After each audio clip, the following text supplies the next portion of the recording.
Welcome to NCLEX Map. Today we master the physiology of fluid tonics, isotonic, hypertonic, and hypotonic solutions. Think of every IV fluid as a force that shifts water across cell membranes through osmosis. Water always travels toward solute. When the body is unstable, the correct fluid type can save a life. The wrong choice can trigger catastrophic outcomes. Isotonic fluids are the workhorses of clinical practice.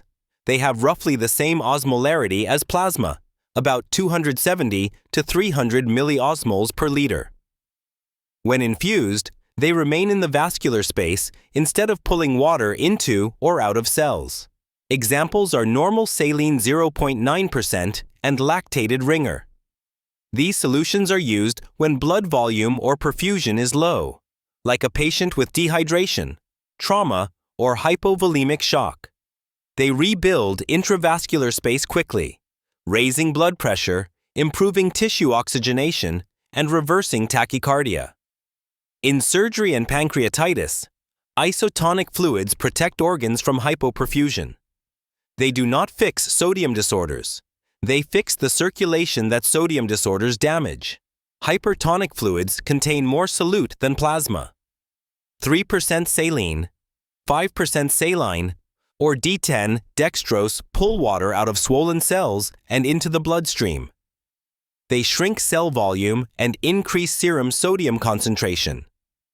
In real practice, hypertonic solutions are used for severe hyponatremia with neurological changes, like seizures from sodium levels in the low hundreds. The hypertonic saline stabilizes neurons by normalizing extracellular osmotic pressure, reducing the cerebral edema that compresses brain tissue. These fluids are powerful and dangerous.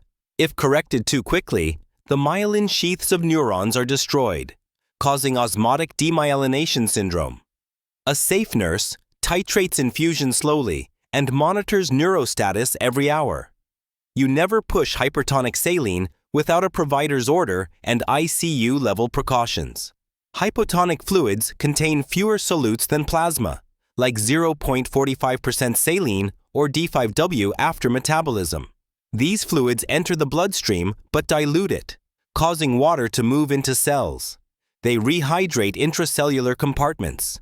Imagine a patient recovering from diabetic ketoacidosis, where cells are dehydrated due to osmotic diuresis. Hypotonic solutions help rehydrate cellular compartments once the intravascular volume has been stabilized. But hypotonic fluids are never given to someone with high ICP, stroke, or burns. They will push water into already compromised brain tissue, worsen edema, and increase risk of herniation. Hypotonic fluids are gentle tools used after resuscitation, not during crisis. Clinical mastery means choosing fluid tonics based on physiology, not habit. If the patient is dry, weak, hypotensive, with tachycardia, you use isotonic.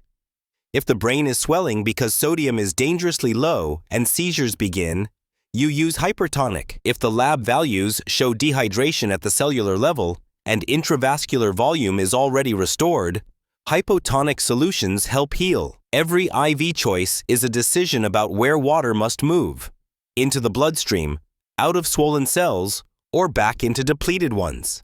When you see fluids as osmosis in motion, you become the nurse who prevents harm before the first bolus ever drips.